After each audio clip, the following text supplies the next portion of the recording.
Hello friends, कैसे हैं आप सभी। आई होप आप सभी अच्छे होंगे। मैं हूं आपकी फ्रेंड शिवी सिन्हा और मैं आपको हेल्प करती हूं एनटीए यूजीसी नेट के एग्ज़ाम्स को क्रैक करने में। Welcome back to my YouTube channel. तो जैसा कि मैंने आपसे कहा था कि लास्ट क्लास में हम छोटे छोटे वीडियोस को लेके चलेंगे और कुछ कॉन्सेप्ट्स को, इम्पॉर्टेंट कॉन्सेप्ट जो एग्ज़ाम के पॉइंट ऑफ व्यू से है उसको कंप्लीट करेंगे। लास्ट क्लास में मैंने जॉन रॉल्स को कंप्लीट किया था आपके साथ। अब जो है आगे के जो थिंकर है वो हमारे होंगे थॉमस होब्स। तो मैं कल उसका एक छोटा सा इंट्रोडक्टरी वीडियो कल मैं अपलोड कर दूँगी। फ़िलहाल हम लोग जो है अदर साइड से हम लोग चल रहे थे, जैनिज़्म के फ़िलॉसफ़ी को डील कर रहे थे। फ्रेंड्स, मेरा वीडियो स्टार्ट करने से पहले मैं आपको ये बता दूँ कि हमारे जो ये लेसन्स होते हैं स्ट्रिक्टली नेट के एग्ज़ाम के पॉइंट ऑफ व्यू से होते हैं, लेकिन साथ साथ मेरी कोशिश ये भी रहती है कि आपके बेसिक्स को क्लियर करती जाऊँ, ठीक है। और साथ ही साथ मेरा ये रिक्वेस्ट है आप सभी से, प्लीज़ मेरे चैनल को लाइक करें, सब्सक्राइब करें और अपने दोस्तों के बीच शेयर करें ताकि ज़्यादा से ज़्यादा लोगों को इसका बेनिफिट मिल सके। मेरा यही एक लक्ष्य है कि ज़्यादा से ज़्यादा लोग जिनको परेशानी होती है नेट के एग्ज़ाम को क्रैक करने में, मैं उनकी हेल्प कर सकूँ, ठीक है। तो चलिए आज शुरू करते हैं। आज जो कॉन्सेप्ट है वो जैनिज़्म फ़िलॉसफ़ी को कंटिन्यू करते हुए है और बहुत थोड़ा सा ही पार्ट बच गया है जैनिज़्म का और कुछ ही दिनों में ये ख़त्म हो जाएगा। उसके बाद हम लोग बुद्धिज़्म के इम्पॉर्टेंट एस्पेक्ट्स को देखेंगे। तो मैं नहीं चाहती कि आपका कुछ भी छूट जाए, तो इसीलिए मैं इसको लेके चल रही हूँ। तो आज जो हम लोग पढ़ने वाले हैं जैना थ्योरी ऑफ, या फिर उनका आर्ग्यूमेंट्स जो है थ्योरी ऑफ मोमेंट्रीनेस को लेके, यानी क्षणभंगवाद जो है उनका थ्योरी बुद्धिज़्म का, ठीक है। तो जैन कैसे उसको क्रिटिसाइज़ करते हैं ये हम लोग देखेंगे। तो जैनिज़्म का मैं टाइम वेस्ट किए बिना मैं इसको शुरू करती हूँ। जो बुद्धिज़्म है, तो बुद्धिज़्म जो थ्योरी ऑफ अनात्मवाद पे विश्वास रखते हैं, यानी कि नो सोल थ्योरी। बुद्धिज़्म जो as a school of philosophy है वो एक हेटेरोडॉक्स सिस्टम है। वो ईश्वर के एग्जिस्टेंस पे विश्वास तो नहीं करता, साथ ही साथ वो जो है आत्मा की एग्जिस्टेंस पर भी विश्वास नहीं करता है।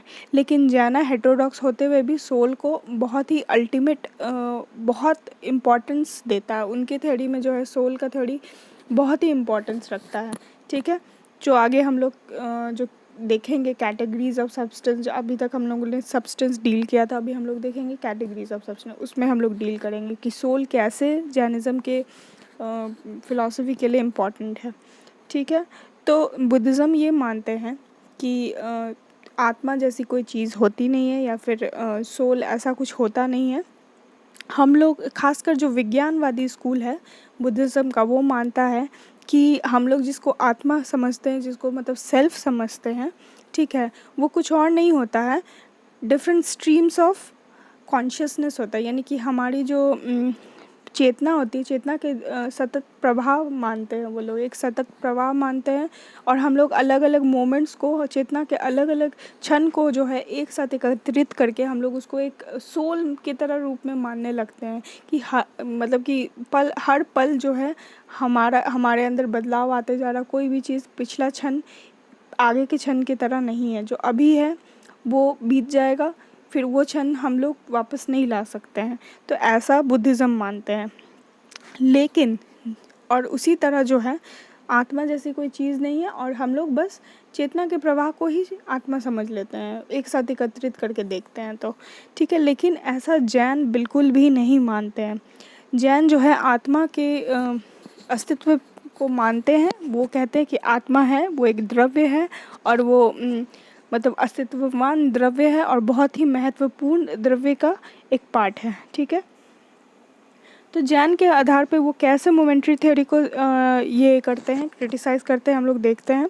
वो कहते हैं अगर हम लोग आत्मा को मोमेंट्री मान लेंगे, यानी जो सोल है उसको अगर हम मोमेंट्री क्षणिक मान ले, या फिर वो नहीं है ऐसा मान ले, तो हम लोग कुछ इम्पॉर्टेंट चीज़ों को डिफ़ाइन नहीं कर पाएंगे। जैसे हमारी मेमोरी, हम लोग पास्ट की कुछ चीज़ों को रिकलेक्ट करते हैं, उसको याद करते हैं, उसको समझने की कोशिश करते हैं। हम लोग जो पर्सनल आइडेंटिटी फ़ील करते हैं, यानी कि हम हैं, मेरा कोई अस्तित्व है, मैं इसे फ़ील करती हूँ। जैसे कि आप अच्छे हैं, बुरे हैं, ये है, बहुत किसी चीज़ में अच्छे हैं या नहीं, ये सब कैसे आप पर्सनल कि आपका कोई अस्तित्व है, आप इसका कैसे एहसास करेंगे अगर आप क्षणिक कुछ आपका सेल्फ जैसा कुछ नहीं हो, बस अब चेतना का प्रवाह हो। ऐसी जब कोई व्यक्ति एज एन इंडिविजुअल वो स्टैब्लिश कब हो सकता है, जब उसके अंदर एक कोई मतलब परमानेंट चीज़ हो। अगर वो परमानेंट नहीं है, हर पर बदल रही है, तो वो इंडिविजुअल एज इट इज़ वो कैसे हो सकता है। तो जैन इस बात पे क्षणिकवाद को मतलब उसका खंडन करते हैं, ये कहते हुए कि अगर हम लोग आत्मा जैसी चीज़ को हम लोग क्षणिक मान ले या फिर वो क्षणों का प्रवाह मान ले, तो हम लोग मेमोरी यानी कि हमारी जो स्मृति है और पहचान है, किसी चीज़ को पहचानते हैं, मान लीजिए पास्ट में किसी चीज़ को आपने देखा और उसको फिर बाद में आप याद कर सकते हो। अगर हम लोग क्षणिक होते हैं तो पास्ट की चीज़ों को भी नहीं याद करते, आगे वो सतत बढ़ते जाता, ठीक है। उसको समझ ही नहीं पाते पास्ट की चीज़ों को, ये फ्यूचर प्रॉस्पेक्ट नहीं रख पाते। तो एज इट इज़ इंडिविजुअल क्या होता है वो हमें पता ही नहीं होता। तो हम लोग कैसे मेमोरी रिकॉग्निशन और इमीडिएट पर्सनल आइडेंटिटी को फील कर सकते हैं कि हम हैं या नहीं, ये इस चीज़ को आप एहसास कैसे कर सकते हैं। तो इस बात पे वो काटते हैं, ठीक है। दूसरा पॉइंट आ जाता है कि अगर हर चीज़ मोमेंट्री है, हर चीज़ क्षणिक है, तो लिबरेशन यानी जो परम लक्ष्य है जीवन का, जो कि बुद्धिज़्म भी मानता है कि जीवन का परम लक्ष्य क्या है, मोक्ष की प्राप्ति, निर्वाण की प्राप्ति, ठीक है। ऐसा जैनिज़्म भी मानते हैं।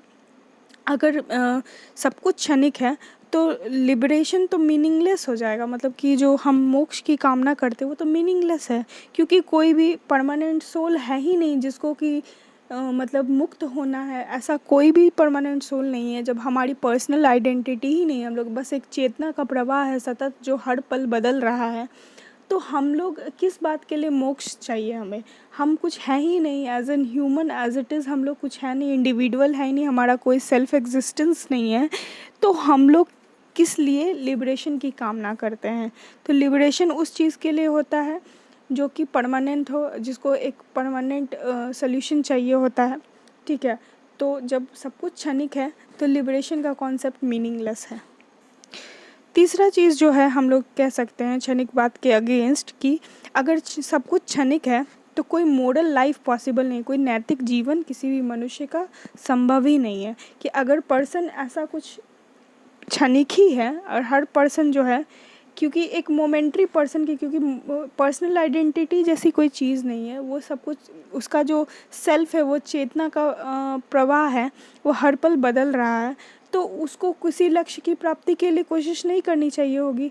अगर वो कोई कार्य कर रहा है आज, तो हो सकता है क्योंकि हर पल हर चीज़ बदल रहा है, तो उसके लिए वो तो मीनिंगलेस हो गया ना, क्योंकि वो जो कार्य करेगा उसका जो फल होगा, ठीक है, वो जो भी एफर्ट लगाएगा, जो फ्रूट वो एंजॉय कर सकता है, तो वो उसको नहीं मिल के अगले पल जो आगे बढ़ गया वो फल किसी और मनुष्य को मिल जाएगा, क्योंकि सब कुछ तो फ्लो में एकदम नदी की धारा की तरह बहते जा रहा है। एक पर्सन एज इट इज़ कुछ है नहीं, उसका किया हुआ कर्म एज इट इज़ कुछ है नहीं, सब कुछ मोमेंट्री है, सब कुछ बदल रहा है।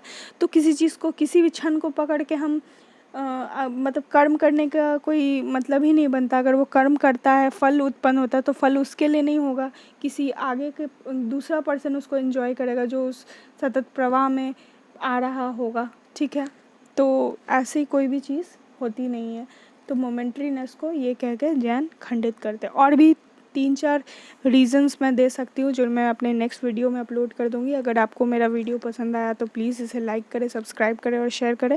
अगर इसमें कोई प्रॉब्लम नज़र आती है तो प्लीज़ मुझे कमेंट करके बताएं कि आपके वीडियोज़ में क्या प्रॉब्लम है, और मैं इसको बेटर बनाने की कोशिश करूँगी और बेहतर तरीके से आपको समझाने की कोशिश करूँगी। Thank you very much.